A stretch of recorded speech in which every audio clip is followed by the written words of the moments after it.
ল্যাট্রিনর পায়খানা জেলা হারাম, শুয়োরের মাংস জেলা হারাম, এর থেকে আরো বড় হারাম ডিমান্ড করে দেখে ওয়াজ করে ডিমান্ড করে ফসা নেন। নাউজুবিল্লাহ হোক। হ্যাঁ কথা হারাম। তুই আলিম যদি কোন মাদ্রাসাত পড়িলে বেটা, কোন হদিস পড়িলে, খানো পড়িলে, এটা হিকলে খানো, এটা ফাইলে খানো, ডিমান্ড করে ফসা নেবা। ও যে মাদ্রাসার টাকা 60,000 70,000 লাগে, তার 82,000 টাকা লাগে, 21,000 টাকা লাগে। চি নাউজুবিল্লাহ কথা জানার বাদেও মাসে আনে এগুজমকে নবীজির বাতিও যাইছে নে নওয়াজ হরতো বলে এগুলো দেখলে গুনাহ মাফ হইব। হ্যাঁ আমার ভাই এখন বুঝিতা নমাজ পড়েন না ওয়াজ করে গিয়া, ঠিক না বেটি কোয়া নমাজ পড়েন না এটা ওয়াজ করে গিয়া।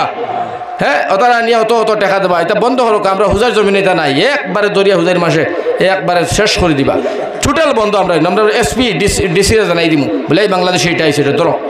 তারা দেশ ঠিক করতে পারে না, তারা ইন্ডিয়া ঠিক করতো, আমরা ঠিক করা লাগতো না। আমরা ঠিক আছি, সুবহানাল্লাহ। আমরা হিন্দু মুসলমান তো মিল মোহাম্মদ আছে না নাই? আলিম হকলের মাঝে মিল মোহাম্মদ আছে না নাই? আমার ভাই হল বুজুর্গ হল ওই জন্য দোয়া আহলে সুন্নাত জমিয়ত কিতা কিছু কোনোদিন আমরা বাইরে হইছি হইছে নি? কুছ নাই, যার যারি লাইনে যার যারি চলি, সব জায়গার মধ্যে আমরা সমান বয়ান চলে। আহলে সুন্নাত যাও, নদুয়া যাও, জমিয়ত যাও, কিতাব যাও, জমাতে সব মিলিজুলি চলে, কোনো জাত অসুবিধা নাই। তোমরা হনো বইছো আর খাইরুল্লাহ ইল্লাল্লাহ ফুলকি আল্লাহ সুল ডাকিয়া আর 60,000 টাকা আমরা ইন্ডিয়া থেকে আইও আর একবার খালি দৌড়তাম পারি দুই হাত ঘুরে। হ্যাঁ না দেয় না কান্দি দেয়। ও ঠিক কইছি জানি কৌসাই ও আমার হেডমোলা না কইছেন ও অবস্থা আরো কতজনে নারায়ে তাকবীর।